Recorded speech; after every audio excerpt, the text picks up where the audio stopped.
ঘন কুয়াশার জের নিয়ন্ত্রণ হারিয়ে রাস্তার পাশে উল্টে গেল স্পঞ্জ আয়রন বোঝাই লরি। ঘটনায় আহত হচ্ছেন লরির চালক। সোমবার বেলা 11টা নাগাদ ঘটনাটি ঘটেছে জামশেদপুর পুরুলিয়া 32 নম্বর জাতীয় সড়কের পুরুলিয়ার বলরামপুর বাঁশগড় সংলগ্ন এলাকায়। স্থানীয় সূত্রে জানা গেছে, জামশেদপুর থেকে একটি লরি স্পঞ্জ আয়রন বোঝাই করে আসছিল। এদিকে ভোর থেকেই ঘন কুয়াশায় ঢেকেছিল এলাকা। কুয়াশা ছেড়ে দৃশ্যমানতা অনেকটাই কম ছিল, যার ফলে নিয়ন্ত্রণ হারিয়ে রাস্তার উপরে উল্টে যায় স্পঞ্জ আয়রন বোঝাই লরিটি। ঘটনায় সংজ্ঞাহীন অবস্থায় গাড়ির চালককে উদ্ধার করে বাঁশগড় হাসপাতালে নিয়ে যায় স্থানীয় লোকজন। খবর পেয়ে ঘটনাস্থলে পৌঁছায় বলরামপুর থানার পুলিশ। তবে আহত লরি চালকের নাম পরিচয় জানা যায়নি। তাকে পুরুলিয়া গভর্নমেন্ট মেডিকেল কলেজ ও হাসপাতালে স্থানান্তরিত করা হয়েছে বলে খবর। অন্যদিকে দুর্ঘটনাগ্রস্ত লরিটি উদ্ধারের চেষ্টায় তৎপর হয় পুলিশ।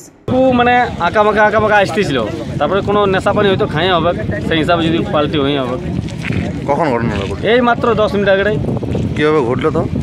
ঘটলে মানে মৌসুম খারাপ বা কোনো একটা বড় মানে কি হয়তো রাস্তা মানে দেখতেও না পাচ্ছিল, কিংবা মৌসুমের জন্য হতে পারে। মানে এমনি তো ওর সাথে গল্প হয় নাই। আচ্ছা, ও সানসেলেস অবস্থা ছিল। হয়েছে? হ্যাঁ, কারো লাগিয়েছে? না কাউকে লাগে নাই। চালক ড্রাইভার ছিল? ড্রাইভার একটাই ছিল, খালাস ছিল না। আচ্ছা, ড্রাইভার লাগিয়েছে? ড্রাইভার না লাগে না, হালকা সানসেলেস হয়েছে আর কি। ওই গাড়ি পাল্টি দেখে অনেক ড্রাইভারে হয়ে যেত। এখন কি হাসপাতাল নিয়ে যাওয়া? হ্যাঁ, হাসপাতাল আমাদের লোকই পৌঁছে দিল। কোথায়? পুরুলিয়া থেকে নিজস্ব প্রতিনিধির রিপোর্ট, টিভি নিউজ 10।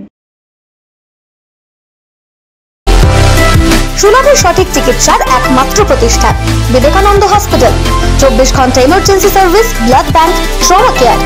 আপনাদের সেবায় আমরা তৎপর। গুণমান ও পরিষেবায় দুর্গাপুর বিধাননগরের ডক্টর জাকির হোসেন এভিনিউর বিবেকানন্দ হসপিটাল শিল্পাঞ্চলের মানুষের মন জয় করেছে।